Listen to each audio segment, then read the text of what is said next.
Suspense. And the producer of radio's outstanding theater of thrills, the master of mystery and adventure, William N. Robeson.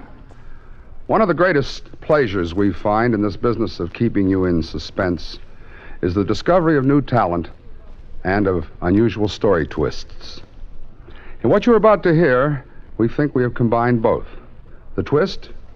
You'll never guess it, no matter how familiar you are with that mystical literary device, the ventriloquist dummy. And the new talent? Two young men, Bob Jurin, whose first radio play this is, and DeForest Kelley, a bright new luminary in the Hollywood firmament. Put them all together, and you have a strange half hour ahead. Listen then, as DeForest Kelley stars in Flesh Peddler, which begins in exactly 1 minute. It took mighty men to conquer mighty America, and the men set before themselves even mightier heroes, some real, some not. For instance, there was the legendary keelboatman, Mike Fink. Let Mike tell you about himself. I'm a salt river roarer. I'm a ring-tailed squealer. I'm a regular screamer from the old Mississippi. Whoop! I'm the very infant that refused his milk before its eyes was open and called out for a bottle of old rye. I love the women, and I'm chock full of fight. I'm half wild horse and half cockeyed alligator. I can hit like fourth-proof lightning, and every lick I make in the woods lets in an acre of sunshine. I can outrun, outjump, outshoot, outbrag, outdrink, and outfight any man from Pittsburgh to New Orleans and back again to St. Louis. Come on, you flatters, you bargers, you milk-white mechanics, and see how tough I am to chaw. I ain't had a fight for 2 days, and I'm spiling for exercise. Cock-a-doodle-doo! Folklore belongs to every nation's legendary past, and I guess we Americans have our share of some tall ones. And now, Mr. DeForest Kelley in Flesh Peddler, a tale well calculated to keep you in suspense. I'm an agent, a booking agent. Flesh peddlers, we are sometimes unkindly called. But I don't peddle flesh. I sell talent. Singers, musicians, nightclub acts. And I'm pretty good at it. I've got an instinct for talent. When I find a new act that's really got it, I go after it until it's mine. Only the ventriloquist team of Wilson and Oliver, I wish I'd never heard of them. Then I could sleep better nights.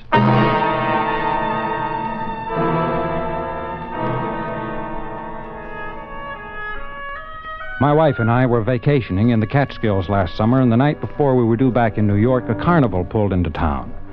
Now, I don't want to sound like a snob, but to me, the carnival is the lowest form of show business. I hate them. But my wife, Gloria, loves them. Since I love Gloria, we went to the carnival. Pete, isn't it exciting? It's just cheap noise. Oh, I wish it had come to town sooner. I wish it hadn't come till tomorrow. Oh, come on, Pete. You might even find some new talent. Here? Why not? Freaks are for sideshows, honey, not class spots. You never can tell. A bearded lady might go great at the Copa. I can tell. Folks, right here for the wonder of the Midway. Hey, the one and only Alexander Wilson and his lovable little dummy pal, Oliver. Hey, you've seen ventriloquists before, you say. Hey, but you've never seen anything to equal Wilson, the remarkable Wilson and Oliver. Hey, don't pass us by, friends. Pete, let's go in. Oh, ventriloquist, a dime a dozen. Come on, I want to see him. Honey, you've seen 100 just like him. Well, maybe he's 1 in 100. All right. We pushed through into the small tent and took our places on the hard, uncomfortable benches. Wilson was already seated on the platform, a typical childishly dressed dummy on his lap. He was a man in his 50s, I'd say, with the saddest face I've seen in 15 years of show business. When the people were in, he suddenly sprang the dummy to life. Shut the doors! Shut the doors! All present accounted for, Mr. Wilson. You're sure, Oliver? Sure. Well, then, say hello to the people. Hello to the people. Oh, now, come, Oliver. You can do better than that. I can? Yes. Well, you ought to know. The routine was awful, dull, time-worn. But for some reason, this Wilson fascinated me. He had a talent, all right. His handling of the dummy was amazingly accurate. As the act went on, I began to think that Wilson was even better than the Barker said he was, and he was going over with the house. Wilson had Oliver sing while he himself smoked a cigarette. After a few more gag routines and a couple of neat tricks, the performance was over, and I knew I had to sign the act. I parked Glory on the merry-go-round and then went looking for Wilson. I walked back of the Midway through the maze of painted trailers that were home to carny people. Suddenly, the door to one of them flew open, and a woman stepped out, a neatly trimmed beard covering her chin. What do you want? I'm looking for Alexander Wilson. Wilson? Why? I'm a talent agent from New York. I'd like to talk to him. Agent? Yes, Peter Harris, and you're... Bernice. It's on the posters. Oh, yes, of course, Bernice. What do you want with Alexander Wilson? Well, I told you Who is it, Bernice? Talent agent. Never mind, go back in. Agent? I'm looking for Mr. Wilson. Well, I'm Arthur. You caught my knife act? You know, I could pin a fly to a penny of 40 Quiet. feet. Don't mind him, flesh peddler. Go away. Go home. Agents are no good for us. Leave Wilson alone. And you know, like I could put out a candle flame with a penknife at 30 feet, Agent Man. Arthur? And go back in. Maybe he could sell my act. Go in. All right. Wilson's in trailer 17, Agent Man. Hey, if you ever need a good Shut up, knife Arthur. Shut up. Get in there. Forget what he said. Arthur is... well, he isn't quite bright. You know what I mean? Yeah. What's so wrong about seeing Wilson? There are plenty acts like his. You don't need him. Well, you've got my curiosity going now, Bernice. I hadn't intended that. But forget your curiosity. And go home. Now. Why? Believe me, flesh peddler, you will thank me for this advice someday. Which is trailer 17?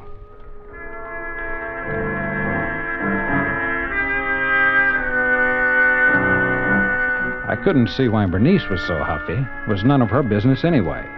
I roamed through the trailers with my cigarette lighter held high, looking for number 17. Finally, I found it. A small aluminum antique set apart from the rest, with a pre-war Chevy attached to it. The trailer was completely dark. Mr. Wilson. What is it? I'm Peter Harris. I'd like to talk to you. What do you want? Well, I'm an agent, Mr. Wilson. I'd like to see you. Just a minute. Yes? I just caught your act, Mr. Wilson. I enjoyed it very much. Thank you. I'd like to do business with you. Do business? Here's my card.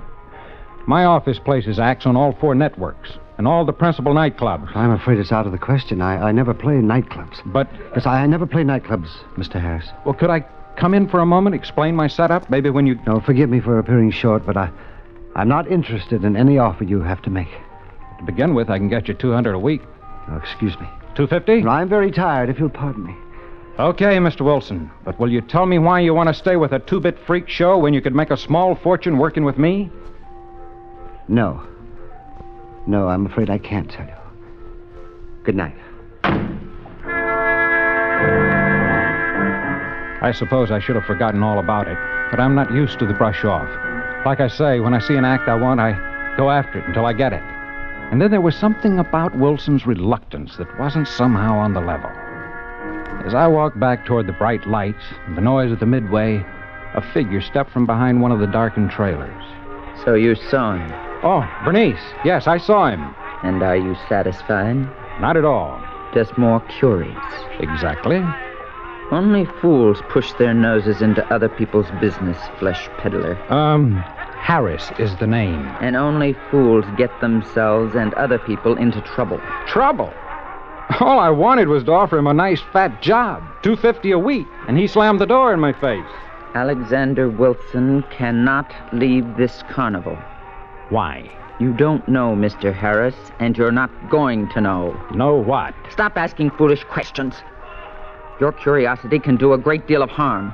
Bernice, where does the carnival go from here? Really, Mr. Harris, you don't expect me to... Look, I can ask any one of the Barkers or setup men. Ask them then. All right, I will. But remember, Flesh Peddler, if you follow us to Poughkeepsie, I'll... Poughkeepsie? Very well, now you know. But if you follow us and try to see Wilson again, you are a fool.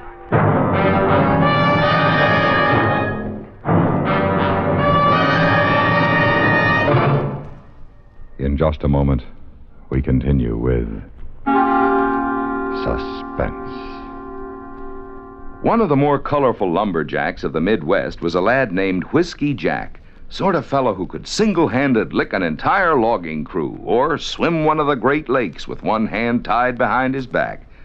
But as in all heroes' lives, there came a tender moment. As legend recalls, Whiskey Jack was not much for learning, certainly couldn't write his name. It was always the big X that he made on any slip of paper. Then one day he came in quiet-like, a little subdued, and when they gave him his pay envelope, he signed for it with great deliberation. The clerk looked, stopped, and called out, "Hey, Jack, why the 2 X's?" Whiskey Jack replied, "Why, son, I have just met me a lovely young lady in the next river town, and we was hitched, so I thought it only proper and fitting that a married man should change his name." Folklore belongs to every nation's legendary past, and I guess we Americans have some good ones. And now, we continue with the second act of Flesh Peddler, starring Mr. DeForest Kelley. A tale well calculated to keep you in suspense.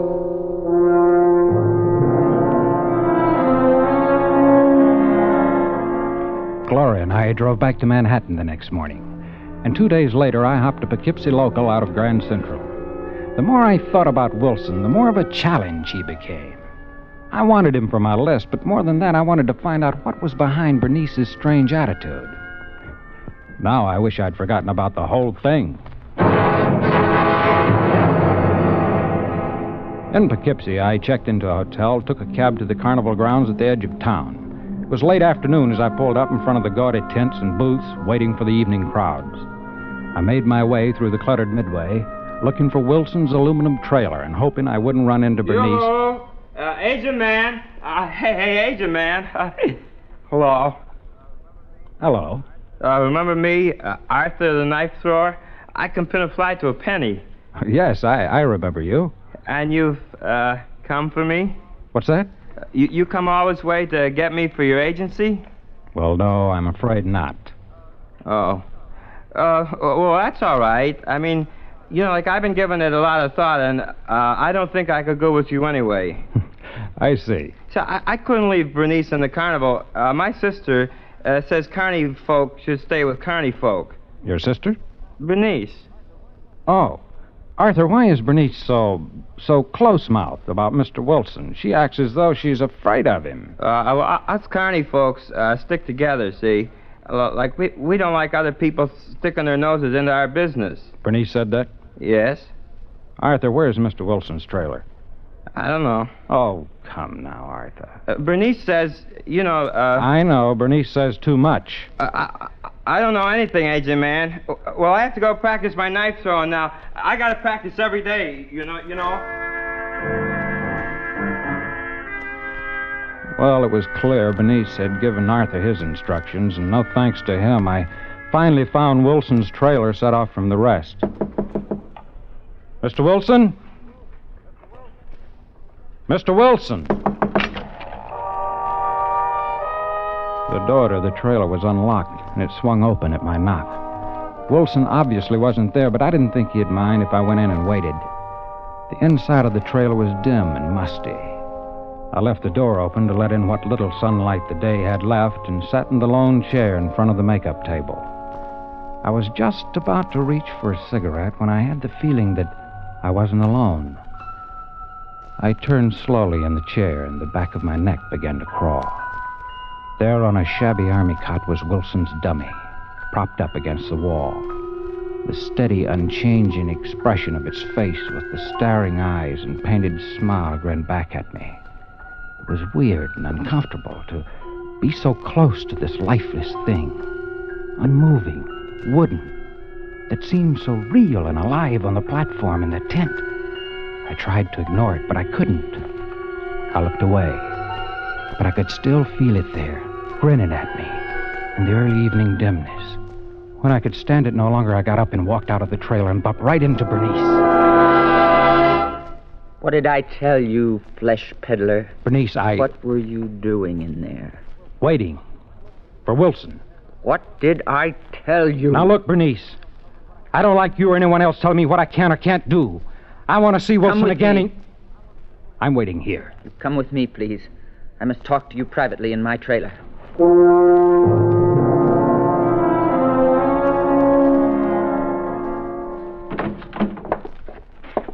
Sit down.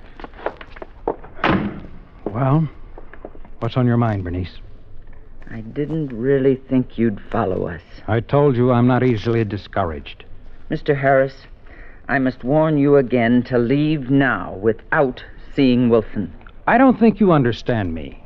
I'm used to getting what I go after. Mr. Harris. I intend to see Wilson to try to talk him into signing a contract. And you've said so far, all that you've said is go away. Can you give me a good reason for not seeing him? Okay, then why did you insist on dragging me in here? Mr. Harris, can you assure me your interest in Wilson does not go beyond signing him as a client? What do you mean? Your interest in Wilson wouldn't by chance be in his past, his private life, and not in his professional talent. I never heard of him until I caught his act 3 days ago. Mr. Harris, I'd hoped I wouldn't have to tell you this. I didn't realize you were so stubborn, but... Yes? Well, Alexander Wilson lost his mind many years ago. That doesn't disturb you? It might, if I believed you, Bernice. What? I don't think Wilson's nuts. Apparently something's bothering him. Something big, maybe, but it's not insanity. I suppose you know Wilson better than I do. I didn't say that, but a man in my business meets every kind of person there is. The cheats, the phonies, the right guys, the bums. So? So you develop an instinct about people. And my instinct tells me Wilson is not insane. You'll have to try something better to scare me off. Mr. Harris, Wilson thinks he's a murderer. You are trying to scare me, aren't you? If that's necessary to protect you and us, yes. You think he might murder me, too? I don't mean that. Actually, he never murdered anyone. Look, Bernice, you don't make sense. Don't you understand? No. I said Alexander Wilson thinks he is a murderer. He thinks he murdered a woman a long time ago. He's lived with this thought for years, nourished it, until he really believes it. It's driven him out of his mind. Bernice, do you expect me to believe a cockamamie story like that? It's the truth. So don't you see? The only place for him is here, in the carnival, with his own kind. We understand Well, him. hasn't anyone tried to help him, to make him realize He is beyond that now. But with us, he's all right. Outsiders disturb him. You haven't scared me off, Bernice. You've got to stay away from him. Why? If anything you've told me is true, it's only half the truth. It's enough for you to know. From you, maybe. Perhaps Wilson will tell me the rest. I've warned you. I will not warn you again. Hello, Bernice. Oh, hello again, agent man. Hi, Arthur. How's your throwing arm? Well, Come in, Arthur. Mr. Harris is just leaving. Yes. So long, Bernice. Goodbye, Mr. Harris.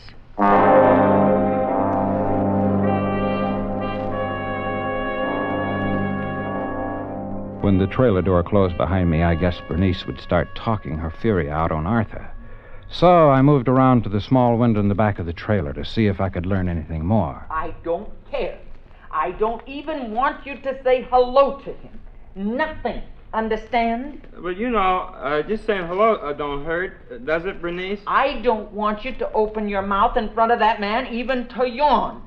I had to lie to him to get him away from here. And I don't want you saying anything to bring him back. All right, Bernice. Just pray he goes back to his flesh peddling in New York on the first train. Just as I thought, Bernice had lied to me. I was determined to get to the bottom of this double talk about Wilson more than ever. This had become more important to me than signing him to the usual 7-year management contract. When I got back to Wilson's trailer, there was a light inside.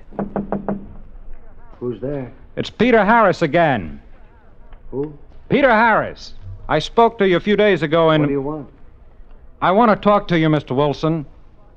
Go away. But I've come all the way from New York. I must ask you to leave at once. Look, Mr. Wilson, I'm not a detective. All I wanted when I first met you was to book you into the big time.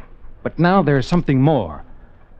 I think you need help. You need help badly. No, you're mistaken. Can I come in and talk to you? Oh, good heavens, no. Well, how about having a drink with me before the show? You look like you could use one. Please, leave me alone. Wilson, don't you see what these people are doing to you? For some reason, you're a haunted man, and this carnival is the worst place in the world for you. Leave me now. Leave me, please. These people are all the help I need. Leave me alone. I'll be at the hotel overnight. If you change your mind, Wilson, call me.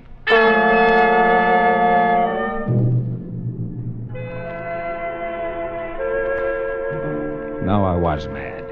If he wanted to rot there going with the carnival until it wasted away, it was no business of mine. I had a few drinks in my room at the hotel, phoned Gloria that I'd be home the next day, went to bed.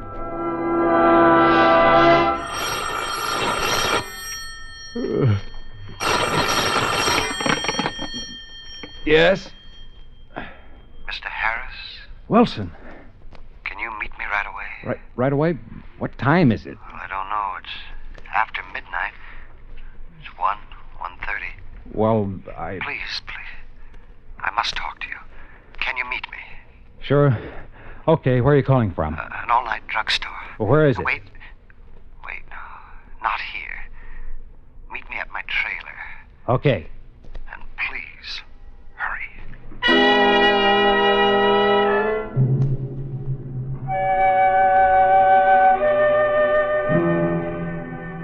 It took me longer to wake the cab driver in front of the hotel than it did to get to the carnival grounds. I told the cab to wait and made my way through the darkened tents and trailers to number 17. Come in. What's the matter? Mr. Harris, I've changed my mind. I want to leave with you tonight. Tonight? Well, what's the... Mr. Harris, you're the first person outside of the carnival I've talked to in more than 2 years. You're the first person I've had the courage to approach. Go on. I trust you, Mr. Harris. I can't see why, but I know you'll believe me and help me. I can't live like this anymore. Sure. Now, just take it No. easy. Listen to me. 2 years ago, I killed a woman. Beautiful woman. I loved her more than I've ever loved anything or anyone in my life. When I tried to tell her how much I loved her, she laughed at me. I couldn't stand that laugh. I understand, Wilson. But that isn't exactly justification See, for she murder. and her son, she was divorced, were working in this very carnival when I first saw her, back in my hometown in Illinois. Yes? I fell in love. Oh, you can call me a rube, anything, but I was in love. I quit my job and followed the carnival for months. That's how much I loved her. And she laughed at me. So I shot her one night. And then I wanted to die, too. And when I saw her lying there at my feet, I wanted them to hang me, but they laughed at me. They laughed at you? The law, the police, they didn't believe I'd done anything. They wouldn't let me give myself up. Where did you get this crazy idea, Wilson? It isn't a crazy idea. It's the truth. Look, lots of people get lots of funny ideas. They think about something they want to do, and they think about it so much that they really believe they've done it. It was real from the beginning. I killed her. I did. But there was no evidence against me. Listen, Wilson, you're not making sense. You listen. He destroyed every bit of evidence so he could punish me himself. The police couldn't arrest or even suspect me. Who destroyed what evidence, Wilson? Her son, Oliver. Oliver? Yes, Mr. Harris. He's referring to me. A trick? No. Wilson was too upset to be tricking me. I wheeled at the sound of his voice, and there in the doorway stood Wilson's dummy, Oliver, a small but capable pistol in his hand. You are just as curious as Bernice said you were, Mr. Harris. Oliver. Bernice told me a lot about you. You had to know. And now you do. No, you're not... You shocked to learn I'm a midget. I must admit you gave me quite a start when you made yourself at home in the trailer this afternoon. But that was... That was me, Mr. Harris. Fortunately, I was already made up for the evening performance. Mr. Harris hasn't done anything, Oliver. Let him go. That depends on you. You see, Mr. Harris, Wilson is no ventriloquist. I guess that's obvious now. It is. Wilson murdered my mother, and I protected him from the police. But why? Why? So the law couldn't punish him. What satisfaction would there have been for me if they'd just hanged him? He'd been dead at an instant. Is that enough punishment for a man who has murdered your mother? No. He deserved more. And I've given it to him. I've punished Alexander Wilson for years. Yeah, that's right, Mr. Harris. He's held this over my head ever since. Sitting on my lap at every performance, reminding me night and day. Well, I've had as much as I can stand. So go ahead, Oliver. Shoot! Shoot! Oliver, be sensible. If you pull that trigger, they'll hear it. They? Bernice and Arthur and everyone else? Bernice already knows, and now I don't care if the others do, too. For heaven's sake, shoot me. Get it over with. Shoot me, you monster! Shoot me! With horror frozen on his face, Wilson slid to the floor, dead.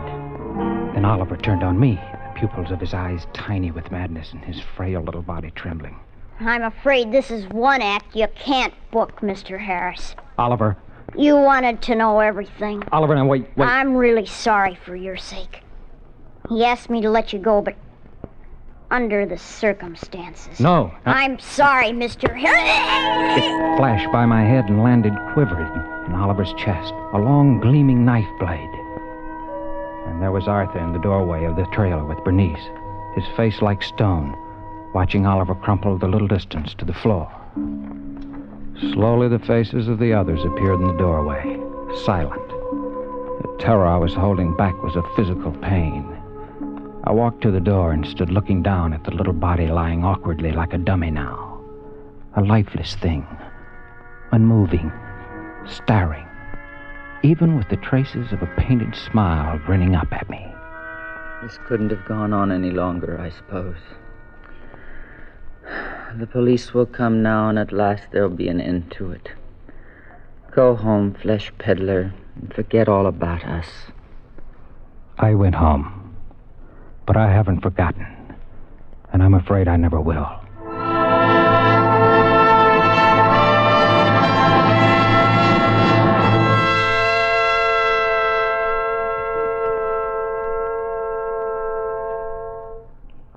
Suspense, in which DeForest Kelley starred in William N. Robeson's production of Flesh Peddler, written by Robert Jurin.